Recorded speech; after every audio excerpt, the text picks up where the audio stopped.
नमस्कार, good afternoon, स्वागत आप सभी का। देखिए एक भारी डिमांड है पता नहीं इसके एग्ज़ाम के दौरान, जो लोग स्टार्टिंग में पढ़ते नहीं हैं और बाद में पढ़ने का मानस बनाते हैं, उन्हीं को लेकर कि इम्पोर्टेंट टॉपिक्स बताए जाएँ। इम्पोर्टेंट टॉपिक्स की फर्स्ट बात तो इम्पोर्टेंट टॉपिक्स की ज़रूरत किनको पड़ती है, जिन्होंने स्टार्टिंग में पढ़ा नहीं होता है, फिर बाद में आने के बाद पता चलता है कि दिन 60 हैं और लेक्चर 200 हैं। So there could be a difficulty. तो मैं जो बता रहा हूँ उनका भी बेड़ा पार हो जाए, उसके लिए ही बता रहा हूँ। तो शांति से सुने, पूरी स्ट्रैटेजी को अपने आप में सँभाल लें। मैं पूरी स्ट्रैटेजी बताऊँ उससे पहले मैं आपको बता देता हूँ, हम पूरा कोर्स पढ़ा चुके हैं और आपको अगर अच्छे मार्क्स लेके आने हैं, तो आपको सभी लेक्चर, सभी टॉपिक बहुत ढंग से पढ़ने चाहिए। किताब का हर काला अक्षर इम्पोर्टेंट है अगर आपको अच्छे मार्क्स लाने हैं, फुल आउट ऑफ फुल लाने हैं। पर फिर भी एक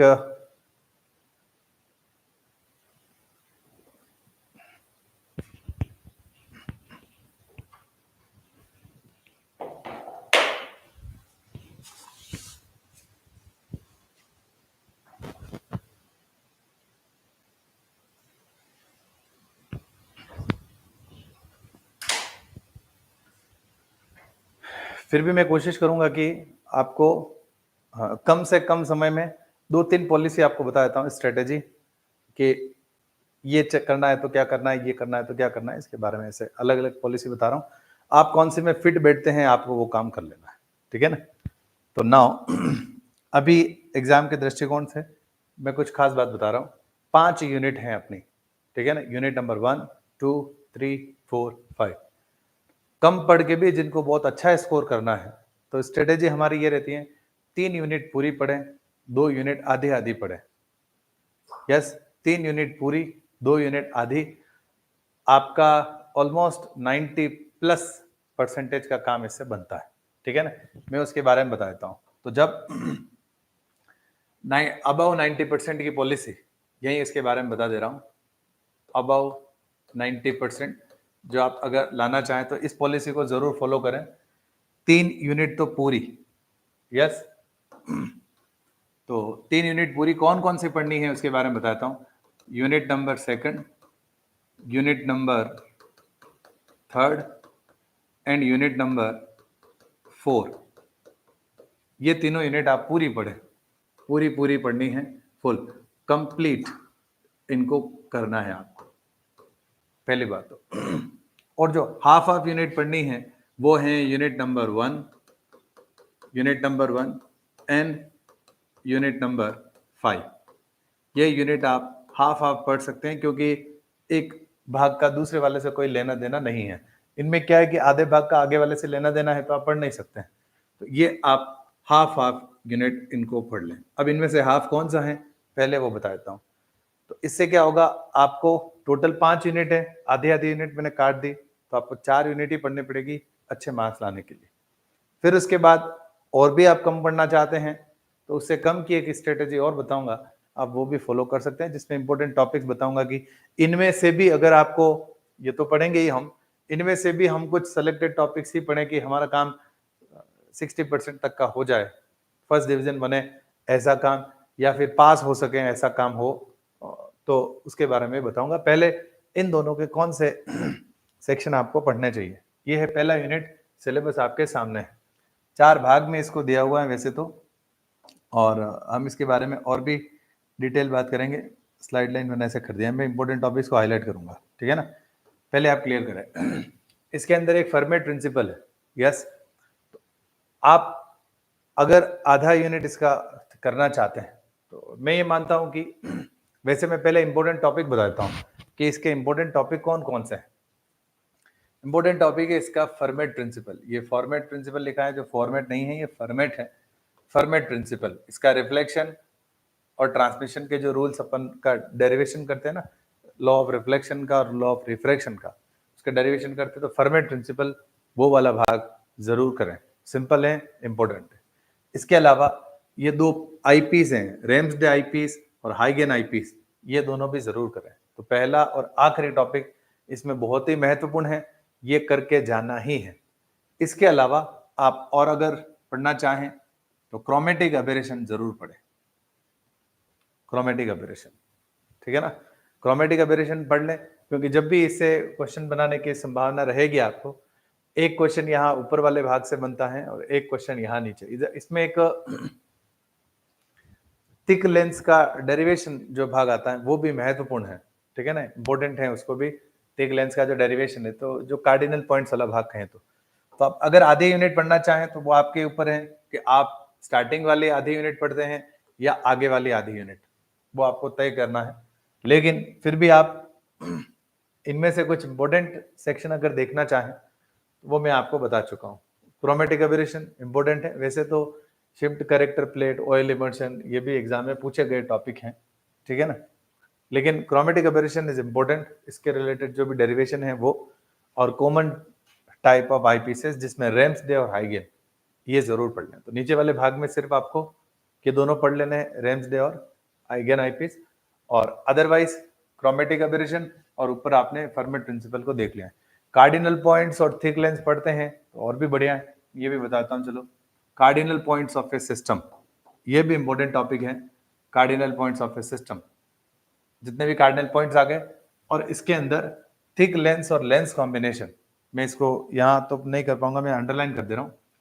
एक तो हो गया थिक लेंस का डेरिवेशन भी है, और एक है लेंस कॉम्बिनेशन, ये इंपॉर्टेंट है, लेंस कॉम्बिनेशंस, ठीक है ना। यहां से आपको बड़े क्वेश्चन मिलेंगे और आपका काम इससे इजीली हो जाएगा। क्लियर, आगे बढ़ते हैं। Next, second, third, fourth, fifth पे आ गया हूं। फिफ्थ वाले में आपको फर्स्ट जो भाग है लेजर, यही पढ़ना है, ठीक है ना। एप्लीकेशंस ऑफ लेजर, और ये पढ़ने की जरूरत नहीं है, देखना भी नहीं है आपको, ठीक है ना। इंपॉर्टेंट टॉपिक कौन कौन से हैं? हीलियम नियॉन लेजर, ये इंपॉर्टेंट है। इसके अंदर हीलियम नियॉन लेजर और Einstein A B coefficient fix है। अगर बड़ा क्वेश्चन आएगा तो इन दोनों से ही आएगा, 100% फिक्स है, इनसे ही आएगा, ठीक है ना। इसके अलावा मैं आपको बता देता हूँ, इसके अलावा जो बाकी चीजें हैं ना, उनमें सब डेफिनेशन ही हैं। डेफिनेशन के अंदर 5 या 6 डेफिनेशन इंपॉर्टेंट है इसके अंदर, जो आपको याद होने ही चाहिए, यूं समझ लें आप। कौन कौन सी मैं इसके बारे में बात कर लेता हूं। पहला, metastable state, metastable state Hindi में जो भी कहते हो देख लेना।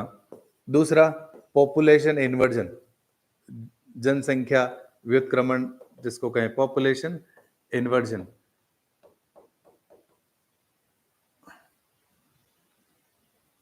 Population inversion. फिर इसके अलावा नेक्स्ट, पॉपुलेशन इन्वर्जन हो गया, मेटास्टेबल हो गया, पंपिंग स्कीम, पंपिंग स्कीम जिसमें 3 लेवल और 4 लेवल, और पंपिंग का क्या मतलब है ये आपको पता होना चाहिए। पंपिंग स्कीम के बारे में कंप्लीट नॉलेज होना चाहिए। तो ये 3 हो गई। इसके अलावा नंबर 4, स्टिमुलेटेड इमिशन, स्टिमुलेटेड, वो वैसे आइंस्टीन एबी कोएफिशिएंट में आ जाएगा। स्टिमुलेटेड इमिशन, स्पॉन्टेनियस इमिशन,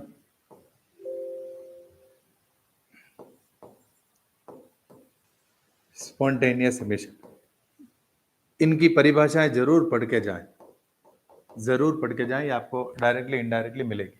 तो ये 5 तो डेफिनेशन और ये 2 टॉपिक, ये कर लेना, आपका काम हो जाएगा। एक लेजर के बारे में कि लेजर क्या होता है और क्या उसकी खासियत है, लेजर लाइट की, ठीक है ना। तो लेजर की फुल फॉर्म, और वो तो वैसे पहला पेज है आपका इसका, कि लेजर क्या है और लेजर लाइट की प्रॉपर्टीज क्या है, कि यूनि डायरेक्शनल है, हाईली इंटेंस है, मोनोक्रोमेटिक है, वो सब, ठीक है ना। तो लेजर क्या है और उसकी प्रॉपर्टीज, बाकी ये दोनों टॉपिक, डेरिवेशन और ये 5 डेफिनेशन, ये कर लेना आपका यूनिट नंबर 5। 100% इसमें से कोई दिक्कत आपको नहीं आएगी, ठीक है ना। तो 5वां और दूसरा, उनमें से मैंने छांट के आपको इंपॉर्टेंट टॉपिक बता दिए। इसके अलावा तीनों यूनिट बाकी की जो है वो आप पूरी पूरी पढ़ लें, आपका बहुत शानदार काम होगा, बिल्कुल आप निश्चिंत रहें। अब उनके लिए स्ट्रेटेजी बता रहा हूं जिनको 50% मार्क्स स्कोर करने हैं, ठीक है ना। ये अबाउ 90% तक का है, अबाउ 80% के दो सही मायने में, तो 90% से अबाउ वैसे भी आपको पूरा पढ़ के ही मिलते हैं। अबाउ 80% लिख देता हूँ, मोर प्रिसाइजली अबाउ 80%, परसेंटेज की बात कर रहा हूँ। नेक्स्ट मैं बात कर लेता हूँ अबाउ 50%, जो कि आपका इससे भी काम हो जाता। 50%, इसमें आपको मैं और यूनिट रिड्यूस करके आपको बताता हूँ कि आपको और क्या छोड़ना चाहिए, क्या पढ़ना चाहिए और ये सब। इसके लिए आपको 2 यूनिट पूरी पढ़नी है। एक तो यूनिट सेकंड, जो यूनिट सिंपल है उनके बारे में बता रहा हूँ, यूनिट सेकंड, और एक पढ़ना है आपको यूनिट नंबर 4। ये दोनों पढ़नी है, सिंपल है इसलिए, ठीक है ना, सेकंड और 4 ये तो पढ़नी है आपको कंप्लीट पूरी, ठीक है। इसके अलावा दूसरों की बात करूं तो unit number 1, unit number 3 diffraction वाली, ठीक है ना, और यूनिट नंबर 5, यूनिट नंबर 5 इनको आप हाफ हाफ पढ़ सकते हैं, इनको आप हाफ हाफ पढ़ सकते हैं। जब आप ये और ये 50% से ऊपर की स्ट्रेटेजी नहीं है, अगर आप ये पूरा पढ़ते हैं तो ये स्ट्रेटेजी आपके 70% तक की है, ठीक है ना। तो अब 60% लिख देता हूँ, ज़्यादा ठीक रहेगा। 6 फर्स्ट डिवीजन से ऊपर भी आप अगर ये पढ़ रहे हैं तो भी इवन 80% से भी ऊपर हो सकता है काम, ठीक है ना।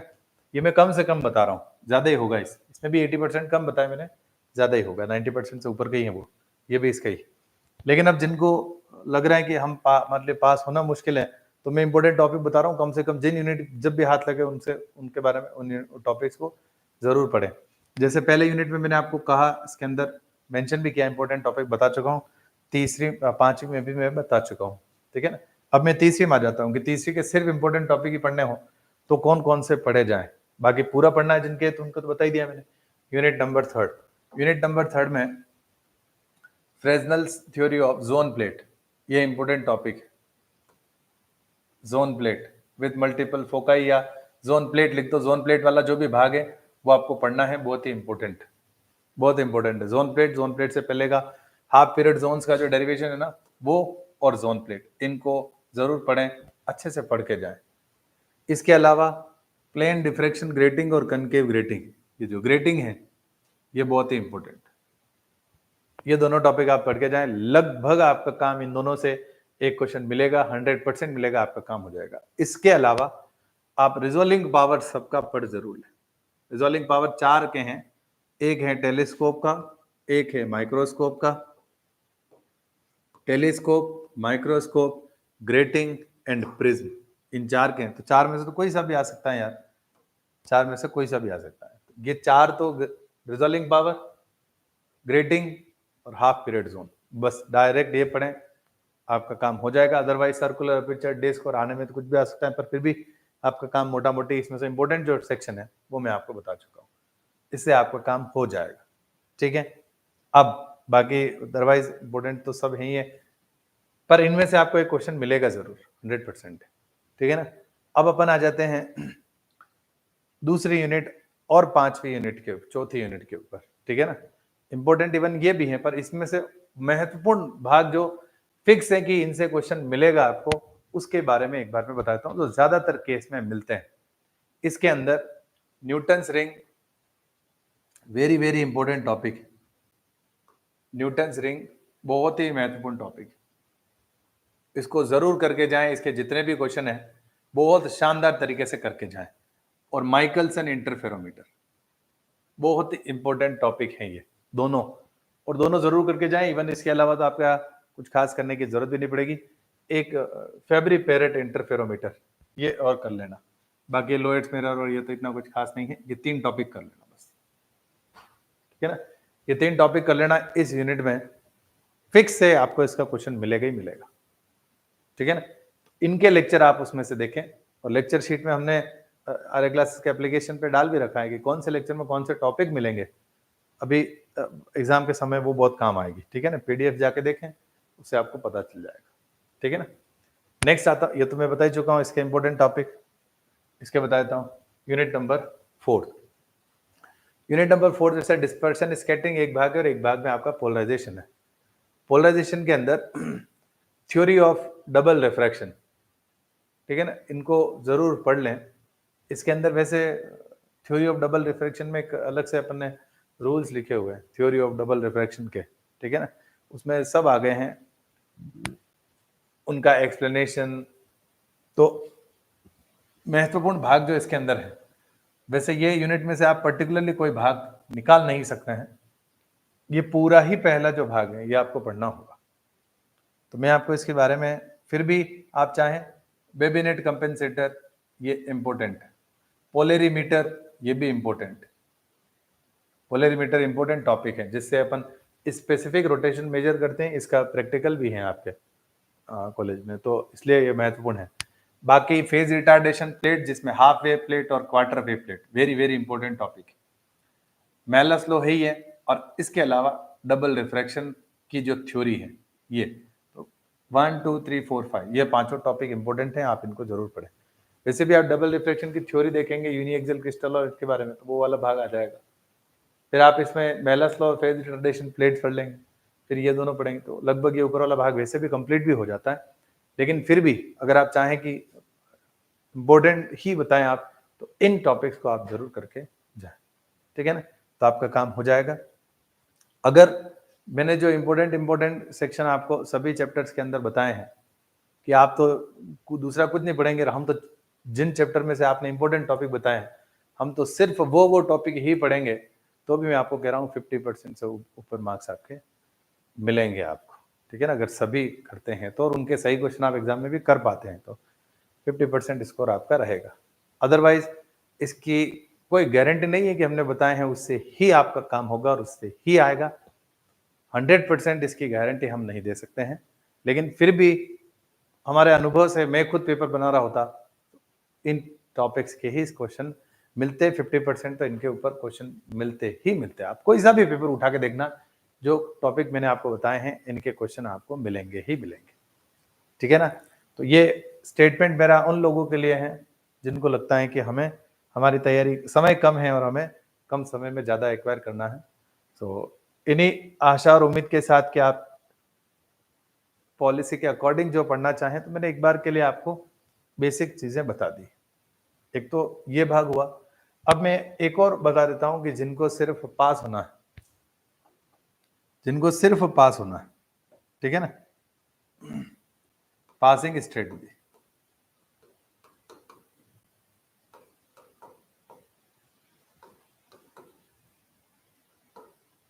पासिंग स्ट्रेटजी क्या है, पढ़ना है परवाह, फिर भी मैं आपको बताता हूं।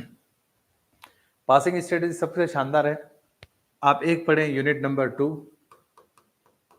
यूनिट नंबर 2, और दूसरा पढ़ लें लेजर, इससे आप पास हो जाएंगे।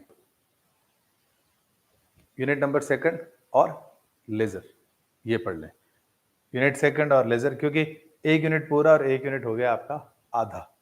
2 ए पार्ट बी पार्ट के क्वेश्चन आपको यहां से हो जाएंगे, यस, और ऐसे ही 2 सी पार्ट के क्वेश्चन भी आपके यहां से हो जाते, ठीक है ना।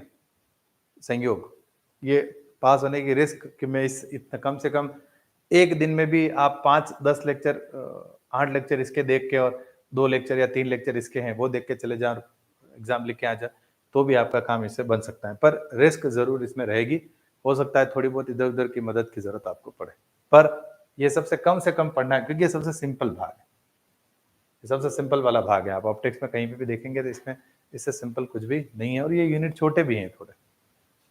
ये मैं आपको बता चुका हूं, उम्मीद कर रहा हूं कि आपको इसके बारे में अगर अच्छा स्कोर करना चाहें तो पूरा जरूर पढ़े, पर समय कम है और मैनेज भी करना है, तो ये स्ट्रेटजी मैंने आपको बता दी। इन्हीं आशा और उम्मीद के साथ कि आप अच्छा पढ़ेंगे, अच्छा लिखेंगे, अच्छे नंबर लाएंगे, और भगवान से प्रार्थना है कि जो मैंने बताए हैं वो आ जाएं आपके, आपका हित हो, आपका कल्याण हो। Wish you best of luck for the exam. Thank you so much. जय हिंद, जय भारत।